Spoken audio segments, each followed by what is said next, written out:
it's Mary. Welcome back to my channel. Today I'm going to be doing a video on advice for college freshmen. I just finished my first 2 years of college and I'm going into my junior year this fall. So I just wanted to share with you guys a few of the things that I learned over the past couple of years. So I came up with a few different tips. So hopefully you guys find this video helpful, and let's go ahead and get started. Alright, so my first tip for you guys is to reach out to your roommate. Over the summer before you get to school, your college is most likely going to send you their contact information so that you can text them, maybe add them on social media and stuff like that. But I just found that really helpful to do that over the summer so that we could kind of make arrangements for our dorm and figure out how we wanted to decorate and things like that. So I would definitely recommend doing that because it's really helpful. My next tip is to go to the freshman events that they're going to have for you once you get on campus. I think that this is just a great way to meet a bunch of people, and they're actually people that I met at orientation that I'm still friends with now. So definitely don't ignore those. Go to as many of those as you can. Next tip, don't be afraid to ask people to hang out. Everyone's in the same boat, everyone's feeling the same way, everyone kind of wants to find their friend group and find their place. And honestly, that person's probably going to be happy that you asked them to hang out. So don't be scared to ask someone if they want to grab lunch or something like that. Which leads me to the next tip. Get to know the people in your classes because first of all, you never know. You could end up being really good friends with them, and especially if it's in a class that's for your major, you're most likely going to be with these people for a few years. So it's nice to have people that you can study with, ask questions, studying for tests and things like that. So definitely just find a group of friends within your classes so that you'll have people to work with and study with. So this next piece of advice is really important. Find out where your classes are before the first day of class. This is going to save you so much stress and a lot of time on the first day of school because you're already going to be worried about getting there on time, being at a new school, at a new environment, probably far away from home. So definitely just know where your classes are beforehand because that's going to make your life so much easier on the first day. Moving on to packing and traveling and things like that. Do not overpack because you don't want to end up with a bunch of extra things at the end of the school year. You're probably going to be collecting a lot of things throughout the school year as well. So just think when you're packing, don't take too many things. If you don't use it at home, you're probably not going to use it at school unless it's something that obviously you need at college.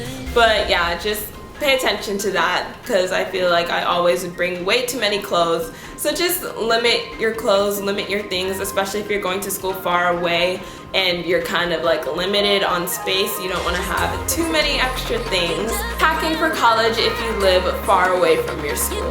So I live in Maryland and I go to school in the LA area. So I was very limited in what I could bring to school with me since I obviously had to go on the plane. I only had 3 suitcases that I took with me. So in one suitcase I just had all my clothes, and then I used the other 2 suitcases to put all my other things. Obviously I had like my carry-on backpack and my other carry-on bag. That's what I did for that. And then another thing to save space is I used this program at Bed Bath & Beyond where you can actually just go into your local store, pick out everything that you want to get, then you like go up to the front desk I think and they scan everything for you, and then you can pick out a Bed Bath & Beyond that's near your school so that you can pick up everything once you fly out there, once you drive out there or whatever. So I definitely recommend looking into that, and obviously none of this is sponsored. That was super helpful for me, so I definitely recommend looking into that Bed Bath & Beyond program, and there might be some other stores that do it, but I'm not really sure. But other thing on saving space for going far away, buy everything that you can once you get out there. Don't try to buy everything at home and pack it up. That's not very smart.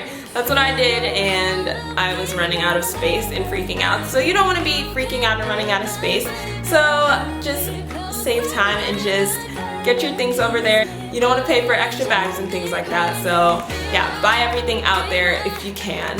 My next tip is to take things home over break because if you have things that you don't really use throughout the school year, you just kind of want to collect those up and take them home so that at the end of the year you're not too stressed out, because by then you're already going to have your finals and your exams and all those projects and things that they throw on you within the last 2 weeks of school. So little by little, just make sure to take things home so that you don't have to deal with it at the end of the school year. Next tip, again, for people who live far away, look into getting a storage unit to store your things over the summer. What I did is that a group of friends and we all kind of live far away from school, and so we just decided to team up and get our own storage unit, and this was really helpful because first of all we saved money. It just made it easier to get all our things over there and to move out and everything. So definitely look into that if you live far away from home and you can't take certain things on the plane with you, obviously. The next tip is to get a printer. I got a printer my freshman year, and honestly I feel like that's one of the best things that I did for myself, because sometimes you need to print something right away, or you kind of forget to print something, or it might be late at night so you can't really go to the library to print it out. So it's just kind of nice to have your own printer in your dorm so that you don't have to worry about going to the library, you just have it right there. Okay, so my camera cut off, but yeah, it's just really helpful to have a printer because it's really convenient. You don't have to go to the library, it's right there in your room. It's a good investment because you're going to be using it over the next few years. My next piece of advice is don't take too many hard classes your first semester, because you're already going to be adjusting to the new workload, being away from home, and trying to make friends and things like that. So you don't want to overwhelm yourself with too many tough classes, and you still want to keep your grades up. So don't overwhelm yourself that first semester. Moving on to professors. So looking into picking professors for your classes, one website that I like to look at is called ratemyprofessor.com, and I like this website because you can kind of see what other people have said about this teacher, but don't rely on it too much because I feel like phone is ringing. Killed my vibe. Okay, anyways, yeah, so don't rely on that site too much, because I feel like there are times when I've gotten on there and I see bad reviews about teachers that I actually really like. But I mean, it's kind of like a nice way, especially if you don't know that teacher and you don't know anyone who knows that teacher. But I feel like your best bet is to talk to upperclassmen who have had those teachers. Maybe they can help you out and give you advice. And also maybe go to your advisors and they might be able to tell you like who most people sign up for and just kind of help you out with that. You want to get those good teachers because you don't want to end up with a bad professor. Alright, next thing, this is super important, textbooks. Textbooks are super expensive, and so you want to make sure that you're being smart when you're looking at textbooks and buying them. So your school's bookstore is most likely going to be selling them for way more than at other places.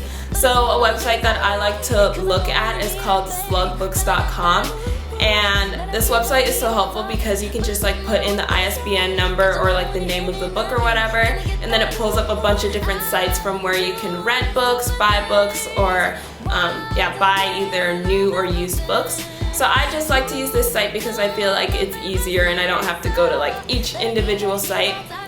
Definitely look into renting books. I didn't do that my first year, and I wish that I had done that more, because now I have a bunch of like extra textbooks that I still haven't sold and that I don't know what to do with, because sometimes they start using a new textbook like the following school year, and then you can't even sell it back to the school. So I feel like it's just easier, especially like for gen ed classes, to rent the book and then just return it and not have to worry about it. Plus it's much cheaper and you're going to save a lot of money. The only books that I really purchase to keep are like the books for my major, because I want to be able to reference back to them later on. But like for gen eds, it doesn't really matter to me because I know I'm not going to look back on that book. So definitely look into renting if you're trying to save money. A good website for renting is Chegg. Definitely just be smart about buying your textbooks. So next tip, speaking to professors once classes start. Don't be afraid to speak to your teachers. They're there to help you. They're being paid to help you out, to help you learn. If you don't understand something, just start going to the teacher right off the bat. First of all, they're going to get to know you better. They might even help you in the future with references and things like that. So definitely just get to know your professors, talk to them. Don't be afraid to go to their office. They're probably going to like tell you on the first day of class their office hours, which is like where you can go and like meet up with them to talk to them, go over tests, homework, things like that. And talk to your teachers, get the help that you need because you're paying a lot, or somebody's paying a lot for this. My last tip for you guys is to go to tutoring, go to study sessions, go to all of those good things, because you're not going to regret it at the end. It's going to help you out. At my school, like the TAs, the teaching assistant, they set up like little study sessions for the whole class that we can go to and just kind of like go go over what we learned in class again. And I found those really helpful because sometimes when you learn things in class, like, you don't fully understand it, or you just kind of need to like reinforce it a little bit. So just definitely look into anything that can help you out. Go to tutoring. A lot of these things at schools are free, so you just want to find out about them. Take advantage of them as much as you can. I feel like that's one thing that I wish I had done a little bit more. So definitely do that, and I think those are my most important tips for you guys. I really hope you found this video helpful. I'm planning on doing some more school-related videos in the upcoming month and within the next few weeks. I know no one really likes to hear back-to-school stuff in July. I get annoyed by it too a little bit. I just wanted to make this video now because I know people are going to start going back to school in the beginning of August, especially for college if you're moving in for like extracurricular things and stuff like that. Please subscribe, give it a thumbs up, and comment, and all that good stuff. Hope you all enjoy your day, and I will see you guys next time. Bye!